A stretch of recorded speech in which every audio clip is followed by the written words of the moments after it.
নামতে শুরু করেছে বন্যার পানি, তবে এখনো দুর্ভোগ কমেনি বানভাসী মানুষের। জামালপুরের দুর্গত এলাকায় পানিবন্দী অনেক মানুষ রয়েছে। খাবার ও বিশুদ্ধ পানির সংকট, পানিবাহিত নানা রোগে আক্রান্ত হচ্ছেন বন্যার্তরা।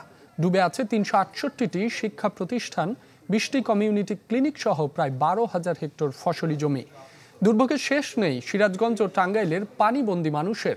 কুড়িগ্রামে অনেক উন্নতি হয়েছে বন্যা পরিস্থিতি, পানি নেমে যাওয়ায় বের হচ্ছে বন্যার ক্ষত।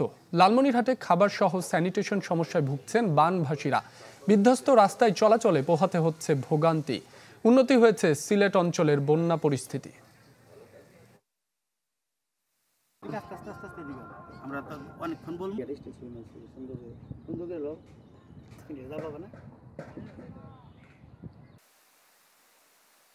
বন্যার পানি আছে, খুব ক্ষতি করছে, রাস্তাঘাট মতো চলা যাচ্ছে না। গাছ গাছলা সব শেষ, নষ্ট হয়েছে। ঘরের আধঘেন থেকে ভাঙি পড়ছি। হাঁসালের মধ্যে পানি উঠছে, আন দিবার পারতেছি না। হাঁসালের মধ্যে আলোক হাঁসালে তুলে আন দিতেছি। ঘর বাড়ি পানির মধ্যে প্লাবিত, সব রাস্তার উপর আশ্রয় নিচ্ছে। নগদের কাছে সব গ্রাহকই প্রিয়, তাই তো সারা দেশে ক্যাশ আউট চার্জ সবচেয়ে কম। বন্যা পরিস্থিতির খবর জানাতে কুড়িগ্রাম থেকে যোগ দিচ্ছেন গোলাম মাওলা সিরাজ। সিরাজ, বর্তমান পরিস্থিতি কেমন দেখছেন বন্যার? রাব্বি, টানা দুদিন ধরেই কিন্তু কুড়িগ্রামের নদ নদীগুলোর পানি কমছে। সেই লক্ষ্যে বলা যায় বেশ কিছু এলাকায় বন্যার উন্নতি হয়েছে। যে লোকালয়ের কিছু পানি কিন্তু নেমে যাচ্ছে, কিন্তু একেবারে যে নিচু এলাকাগুলো সেখানে কিন্তু এখন পর্যন্ত জলাবদ্ধতা রয়েছে। এতে মানুষের যে ভোগান্তি, সেই ভোগান্তি কিন্তু ঠিক আগের মতোই বা আগের চেয়ে আরো বেড়েছে। আমরা খোঁজ নিয়েছি, এই বন্যায় কিন্তু বেশ কিছু কাঁচা সড়ক নষ্ট হয়েছে, বেশ কিছু কৃষিক্ষেত নষ্ট হয়েছে।